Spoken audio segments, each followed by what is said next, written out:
Payg'ambarimiz Muhammad sallallohu alayhi va sallam shunday deganlar: shifoning eng yaxshisi hijomadir. Biz ayni vaqtda Yaypanda yagona bo'lgan hijoma markazidamiz.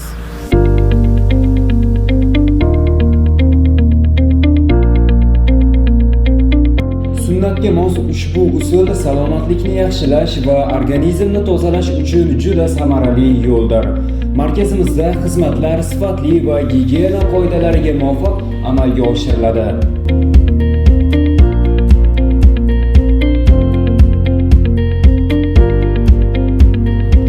Mana hozir hijoma markazining mutaxassisi Shamsiddin akamizdan hijoma haqida to'liq ma'lumotlarni so'rab ko'ramiz. Marhamat.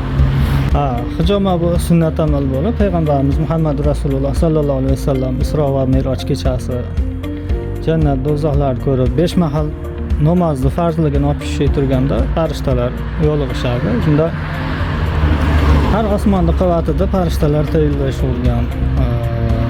Ruhingizni quvvati bo'lgan 5 mahal namozni farzligini olib tushyapsiz. Endi jasadingizda shifosi bo'lgan hijomani vasiyat qilib qoldiring deb har uchragan farishta tayyorlagan ekan. O'shaning uchun payg'ambarimiz nima qilishgan sunnat amallar har qanday dardga shifo bo'ladi.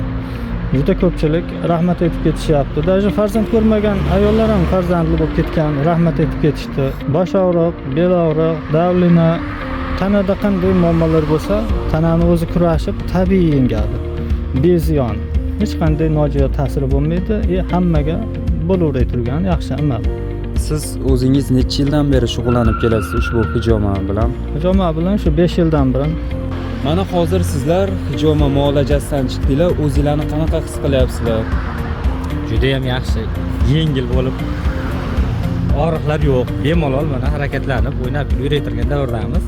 Har harda kelib vaqtimiz bo'lganda qon oldirib turamiz. Foydasi juda ham ko'p, yoshlarimiz uchun ham, kattalarimiz uchun ham. Og'riq bormi sizda? Menda og'riq, boshim og'riyardi. Og'riqlar yo'q bo'ldi. Yengil his qilyapman o'zimda. Qo'li yengil ekan nihoyatda bu nimani. Foydasi bo'lyaptimi shu qilayotganingiz? Foydasi albatta bo'lyapti. Foydasi juda ham ko'p. Men shaxsan o'zim 2 yildan buyon bu akaga kelaman. Bundan oldin ham boshqa joylardan olgandim, lekin yaqin bo'lib qolgani uchun xursand bo'lib ketib turamiz. Salomat bo'lsin shu akamiz ham. Do'stlar, manzilni tushuntirib o'taman. Yaypandagi Qo'qon Petakdan hokimiyat tarafga qarab yurganda Xalq bankiga yetmasdan o'ng tarafda joylashgan.